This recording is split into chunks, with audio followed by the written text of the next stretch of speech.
What's going on, muscle monsters? Alain Gonzalez here, and in this video I'm going to give you 3 exercises that you should be doing if you want to build bigger, rounder shoulders that are going to make a huge visual impact on your physique and are going to make you appear more athletic, muscular, and even leaner, right? Because once your upper body is wider due to the bigger shoulders, your waistline is going to appear slimmer. So the first things we need to understand about the shoulders are the functions, right? There's very basic functions, but once you understand the functions, the exercises you select will make more sense. Obviously, the main function of primarily the front delt is shoulder flexion, right? To bring your arm up in front of you. To a lesser degree on the front delt and more so on the mid delt, it is horizontal abduction, right? Bringing our arms up to our sides.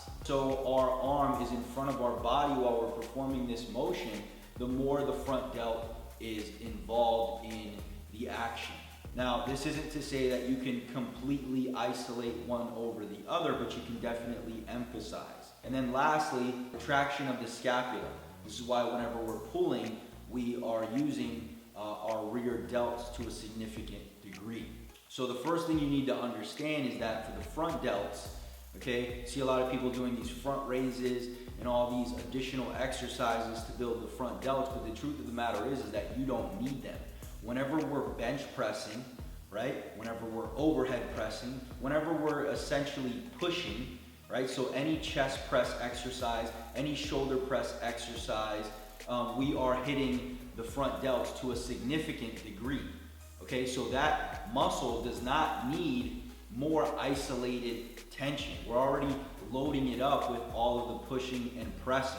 We're loading it up with the exercises that we are training the heaviest in, right? Say for example, the bench press, okay?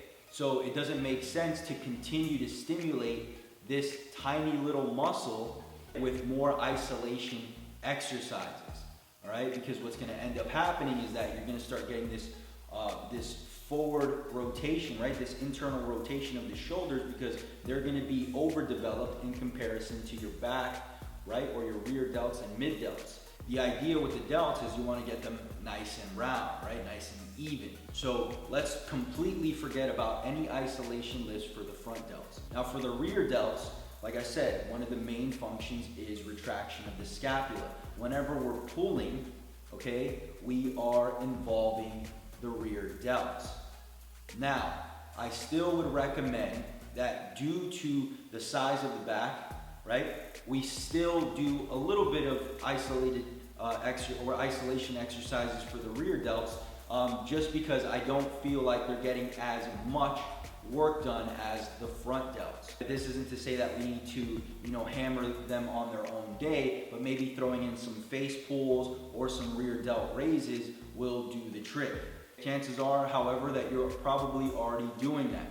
All right, so the main focus needs to be really the mid delts. The mid delts are the portion of the shoulder that's going to give you the biggest visual impact. Not to mention, it's the portion of the shoulder that's not getting hit with as much stimulus.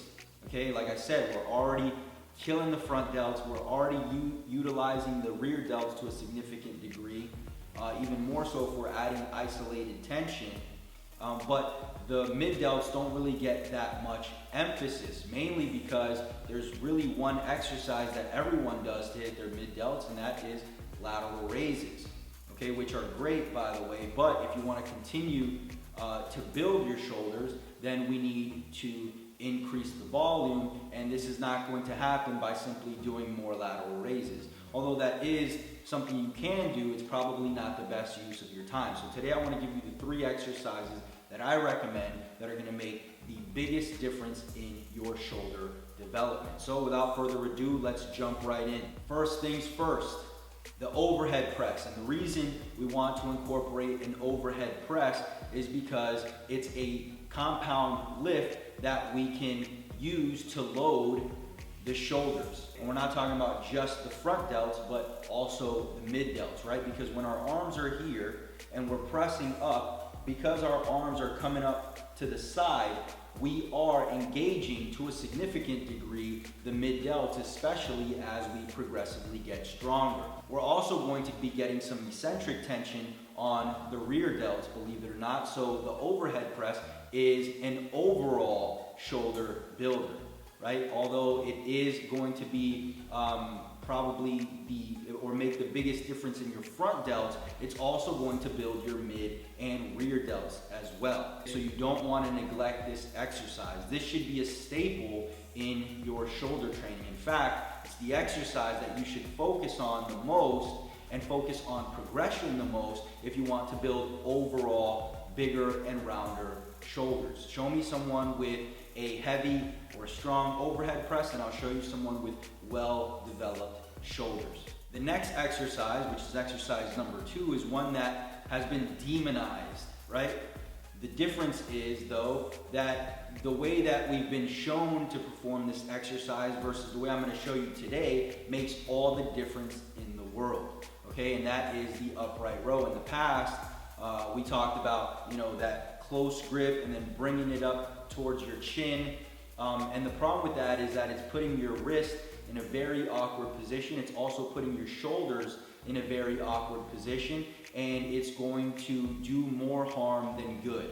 Okay, this is why it's an exercise that you probably shouldn't do, right? It's not going to give you any benefit. Let me take that back. It will give you some benefit, but the risk to reward ratio is no good, right? You're gonna have a higher likelihood, especially as you start getting stronger in that lift, of injuring your shoulder or even your wrist. So what I want to suggest, or what I'm going to suggest, is a wide grip upright row, right? A wide grip upright row is going to allow you to load the mid delts, right? Because when we perform this movement, right, of bringing our arms out to our sides with load, which is essentially what we're doing with the lateral raise, we are emphasizing the mid delts. However, with this exercise, because it is a compound lift, right, because we're using a little bit of biceps, we're using our traps, we are able to really load the mid delts in a way that other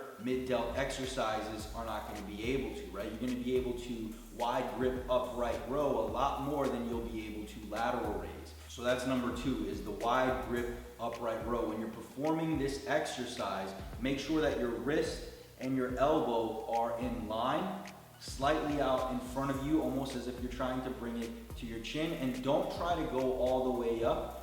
Just go as far as you need to for your elbow and your shoulder to be in line, right? Whenever we perform this movement, right, even from home with no weight, you can see how much tension there is in the mid delts. So that's going to be a huge game changer for your mid delt development.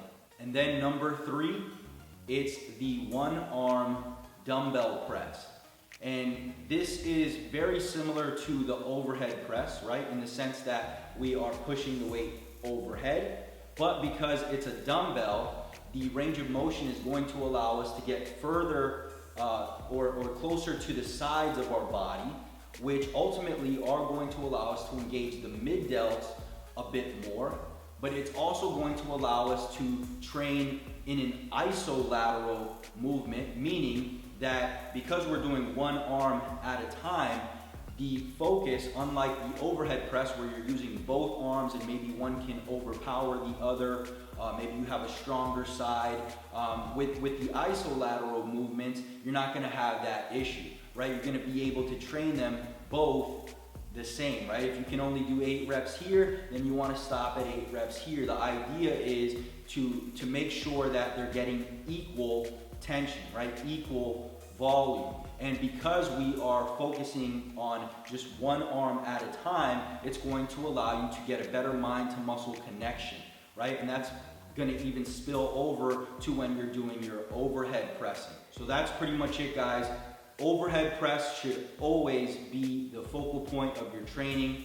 Start incorporating a heavy compound lift that emphasizes the mid delts, like the wide grip upright row.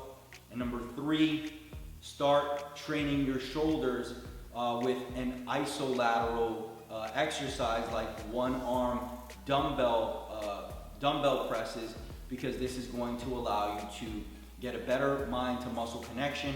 Again, because of the range of motion of the dumbbell versus the barbell, the dumbbell is going to allow you to go further to your side rather than in front of your body, making it more of an emphasis on your mid delts. And it's going to allow you to make sure that you are building strength equally. All right, so that's pretty much it, guys. I hope you found this helpful. If you did, click the like button below. If you haven't already, make sure to grab my shoulder training specialization DVD. It's completely free. All you have to do is click the link below. Go there, put your name and your email address, and you're gonna get instant access to a bunch of videos that go over more advanced shoulder training strategies. Don't forget to subscribe, and I'll see you in the next one. Peace.